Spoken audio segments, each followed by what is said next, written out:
Okay, let's try again. Depathologization.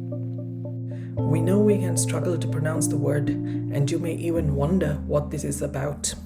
Pathologizing people means seeing them as if they have a disease and using this as a reason to limit their rights, even when there is nothing to fix in them. So, for trans people, pathologization happens through a large series of medical and social processes that are interlinked with legal processes, like requiring a psychiatric diagnosis to access specific healthcare, or forcing us to undergo medical interventions before our identity documents can reflect our gender correctly. So the list goes on. Depathologization means trans people are no longer considered as having a disorder or having their rights limited because of that. So, still not clear? Think of depathologization as a path to trans justice. In 2019, the World Health Organization adopted the 11th revision of the International Classification of Diseases. All trans-related categories were removed from the chapter on mental and behavioral disorders. This is a big deal. The WHO ruled that being a trans or gender diverse person does not mean to suffer a mental disorder. But the work to depathologize trans and gender diverse lives is far from complete. It's a human rights issue. ICD-11 still speaks of gender incongruence of childhood and of adolescence and adulthood.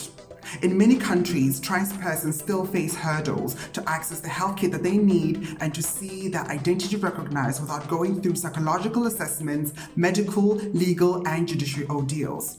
In some places, pathologizing paths are the only ones available for trans persons to change their name and gender marker in official documents. Fighting for depathologization is a fight for equality. But pathologization is also a social issue. And as long as society continues to see trans people as having a disorder, violence will continue, discrimination will continue, and we know how deadly transphobia can be. If you're a trans person, remember, there is nothing wrong with who you are. Be proud of yourself.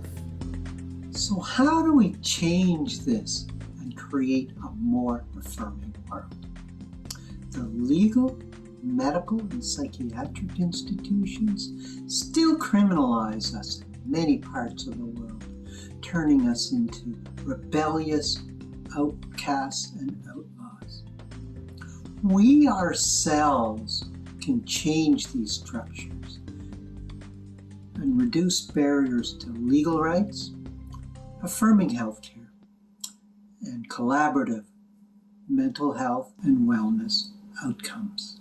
Things are moving forward, we know, but there are still key issues that need to be addressed. In relation to the new categories, gender incongruence in the International Classification of Disease documents, aka ICD-11, what does that mean for transgender people?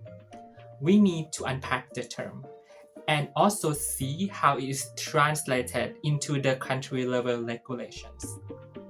Meanwhile, there are still increased anti-gender movements around the world at all levels.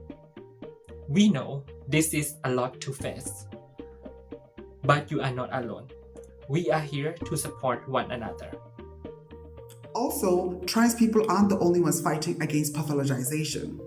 Considering people as they need to be fixed has brought about unnecessary surgeries on intersex children without their full and informed consent, conversion therapy, and many other forms of torture and ill treatment. Healthcare should look different than this. We should all be together in this fight.